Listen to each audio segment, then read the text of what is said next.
hargal wanaagsan ayaan idin leeyahay daawadayaal meel kasta oo aad joogtaan magaalada Garowe ayaa idin kala soo hadlaya magacaygu waa Ibrahim Wadani wax ka duwan warbixinadii kala duwanaa oo aad ka daawanayseen TV-ga RTN ayaan idin hayaa barnaamijka hargalka ka waran haday suurtagal noqon karto iyo hadii kaleba in taayirada magaalada lagu daadiyo aadka u dhibka badan marka la soo nacay loo bedelo dheef isla markaana lagu beero dhir talaagadaha guryaha la dhigto sidoo kale iyadana dhir in lagu beero waxyaabaha caagaga iyo qashinka banaanka loo tuuro ee magaalada dhibka ku ah in sidoo kale dheef loo bedelo oo dhir lagu beero aragtidaas waxa keentay mid kamid ah gabdhaha qurbaha ka yimid la yiraahdo Deeqa Diiriye waxay furatay meel la yiraahdo Asal Origin oo ah meel ay runtii ugu tala gashay in ay dadka ku tusto in wax badan oo dadku ay necib yihiin faa'iido laga soo saari karo deeqaan jecel horta inaan la kulmo deeqo waxaan ku leeyahay barqa wanaagsan bal sidee ku hindistay arintan ah inaad taayiro iyo bajaaj burburtay iyo aad wax soo aruurisid ma sha Allah bismillaahir rahmaanir rahiim horta waa idin kaga mahad celinaya maaragtay maanta booqashadaan soo booqateen waana maaragtay waan idin sugayno runtii waxaan sugaynaa mar aan maaragtay media dadka inaan tusan hawsheena diyaar u nahay marka ugu horeysa waxaan ku faraxsanahay alxamdulillah inuu ilaahay isi fursad aan wadankayga hooyo fikradda aan qaba aan kaga maaragtay hirgelin karo fikradan waxay nagu dhalatay xaruntan Asal waxaan maaragtay aan hawl gelinay 2 sano ka hor 2016 adiga program aan naga qabatay waxayna ahayd sababtii loo aasaasay Asal oo dhan waxay dhalinyarada lagu maaragtay dhiirigeliyo dhaqankooda empowering youth through their culture marka dhaqankii wadanka inaan keenan maaragtay marka hore aan ka shaqeynayno afkoodii barno kadibna dibadda ku celino haddana waxaan isniiray maaragtay waa inaan xuduntii u fariisano wadanka u fariisano iyagana aan ku soo jiidano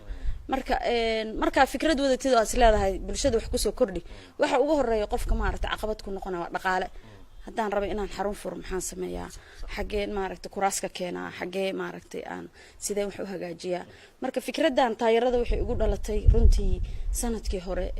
bartamihiisii bishii 6 bishii 7 gaari aniga aan lahayn taayir ka bedelnay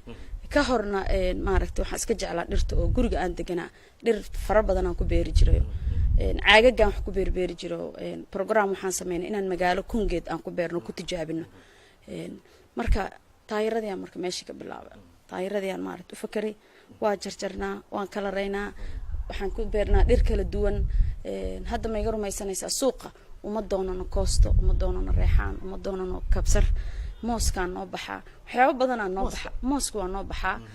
dad badan marka hadda noo imaado maaragtay naga iibsada waa taasa koosto runtii intay anaga naga badataan dariska xitaa siinaa waxaa jira in maaragtay aan maaragtay xitaa deegaanka wax badan ay ku soo kordhinaysa dhirtaan waxaa ka mid ah hadda waa ka koostadan ku sheegay waa tana saladan noogu beeran xarunta kale salaatada maba seedskeedan soo qaadanay oo maaragtay noo soo baxay halkan waxaa ku beeran reexaan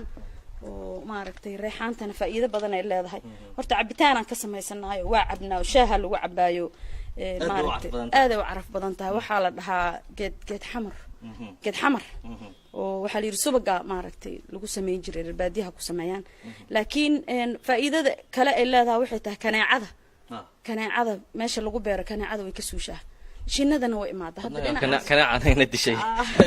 dhinacaas hadda daawatid hadda geedahaas taayirada ay ku beeran yihiin shinniya maaragtay ay soo jiidato magaal meeshan waa shinni aad u badan imaada shinniya ka buuxda shinni yar marka iyadana waxa ku farxad gelinaysa in maaragtay noolaha Ilaahay uu nooleeyo meeshan waa taada shinnida imaanaysa marka noolaha Ilaahay uu nooleeyo xitaa inay meeshan maaragtay ay ka faa'iideysanayaan marka anaga taayiraan ku bilownay kadibna maaragtay anigoo awalba jeclaa dhalinyarada inaan taayiro kaliya mise wax kala jira may wax kala jiro waa hadda qashinkii oo dhan caaga saliidda caaga biyaha ah maaragtay caagaga yareere baakadaha yareere xitaa maaragtay telefoonada iyo wax lagu keenay bac xitaa ma turno dukaamada waxaan tagnaa maqaayadaha maaragtay cabitaanada shakes ay sameeyaan caagaga ku jiro caagaga waa ka soo urursanaa fadhiga suuliga ayaa arkay suuliga waa qashinkii isagana makiinada dharka maaragtay qasaalada makiinada dharka lagu dhaqo iyadana waa maaragtay waa soo qaadanaa waa kaasa suuligii wax kale nagama ahayn dadka tusiya maaragtay in horta marka ugu horeysa foolxuma ay tahay waxa adiga nacday oo qashin ah inaa gurigaaga hortiisa haddana dhigto suuligii waa kana suuligii waa kaasaa kan jeclaan inuu ku qabto suuligiina waa kana fadhigii dhirtaas ku beeran ujeedaan reexaanta ayaa ku beeran maasha Allah weeye wax la heli karo talaagadii waa tana hadday talaagad ka halawdo ama u keen muxuu ahaa deeqo u keen fadhiga suuliga sidoo kale deeqo u keen maasha Allah way aragtay wanaagsan runtii taayirada markaan jarno laba qayb ay noqotaa qayb marka inta hore markaan jarno yaa waxaan sameynaa waa gadinaa waa la rogaa ubax kale uu noqdaa afkiisa saas u furna inta hore ka soo harta maaragtay inta kale waa rinjeynaa darbiyadan ku sharaxnaa waa ka hadda دربيجا واحد كوش الرحن وإسقي يمارك تي بجاج تنا محي بجاج تا وحن يدا نساسو كلا قشن لصوت وري هاي بجاج تا وحن كسوهر ني مارك ماشي قشنك ونظيفني وهجاجني وحواي dharkii dahay dhaqanka u galinay halkan waxa taala bajaaj burburtay oo la iska tuuray sama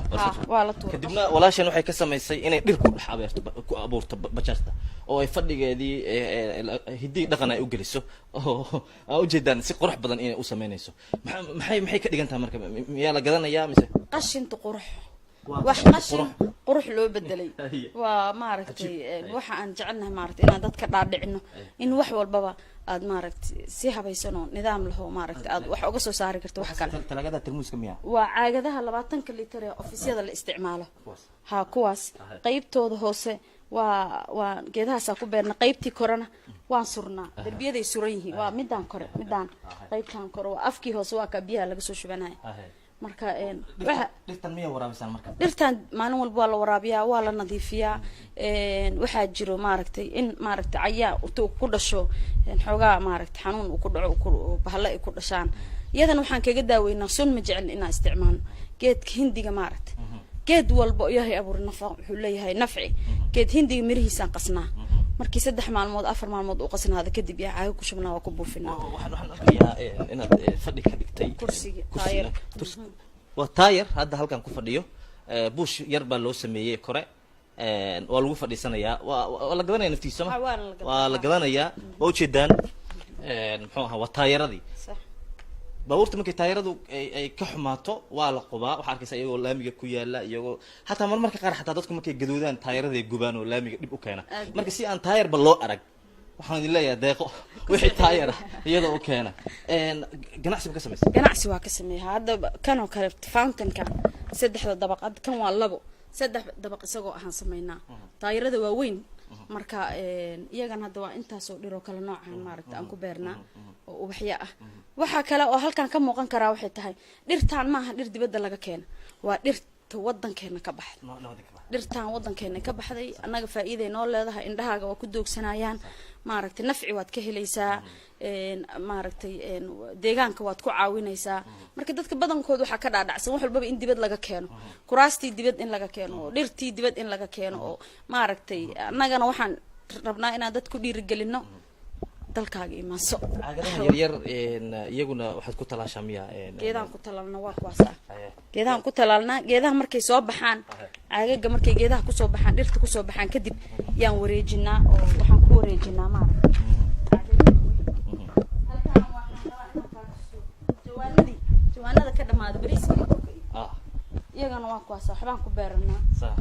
kuwaan wali waxaan aad u jecelnahay ku beernaa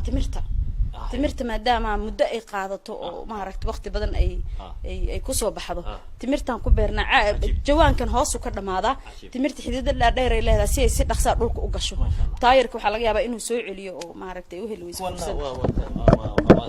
kuwan waa caagaga aan maaragtay aan ku beernaa sharafka ama biyaha lagu cabo markii la tuuro dhibaatada ku ah magaalada amaba